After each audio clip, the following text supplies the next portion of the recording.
Brilliance Audio presents Dark Rivers of the Heart by Dean Koontz, performed by Scott Merriman.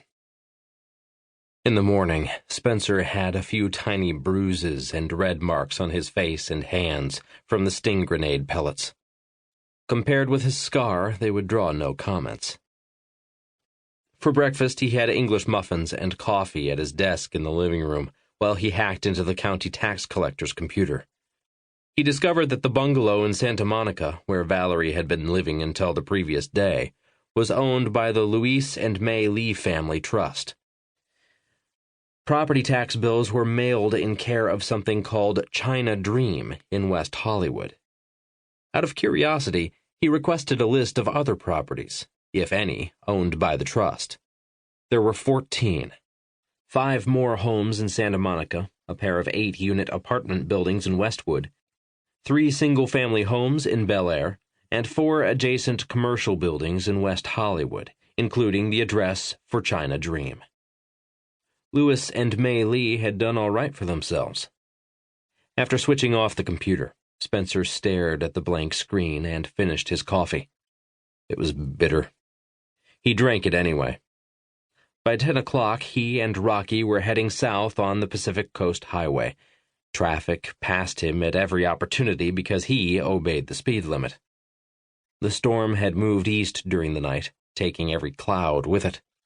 The morning sun was white, and in its hard light, the westward tilting shadows had edges as sharp as steel blades.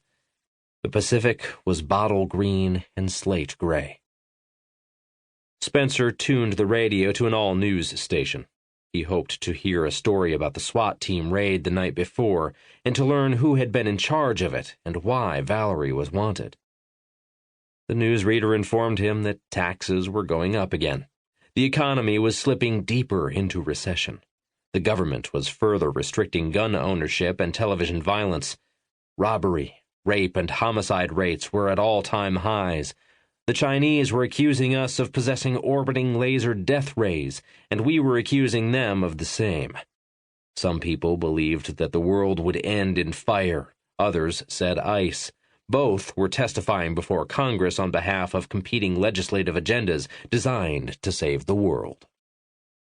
When he found himself listening to a story about a dog show that was being picketed by protesters who were demanding an end to selective breeding and to the exploitation of animal beauty in an exhibitionist performance no less repugnant than the degrading of young women in topless bars, Spencer knew that there would be no report of the incident at the bungalow in Santa Monica. Surely a SWAT team operation would rate higher on any reporter's agenda than unseemingly displays of canine comeliness. Either the media had found nothing newsworthy in an assault on a private home by cops with machine guns, or the agency conducting the operation had done a first-rate job of misdirecting the press. They had turned what should have been a public spectacle into what amounted to a covert action. He switched off the radio and entered the Santa Monica freeway.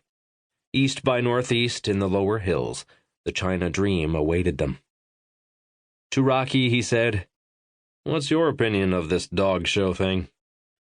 Rocky looked at him curiously. "You're a dog, after all. You must have an opinion. These are your people being exploited." Either he was a dog of extreme circumspection when it came to discussing current affairs, or he was just a carefree, culturally disengaged mutt with no positions on the weightiest social issues of his time and species. "I would hate to think," Spencer said, "that you are a dropout, resigned to the status of a lumpen mammal, unconcerned about being exploited, all fur and no fury." Rocky peered forward at the highway again.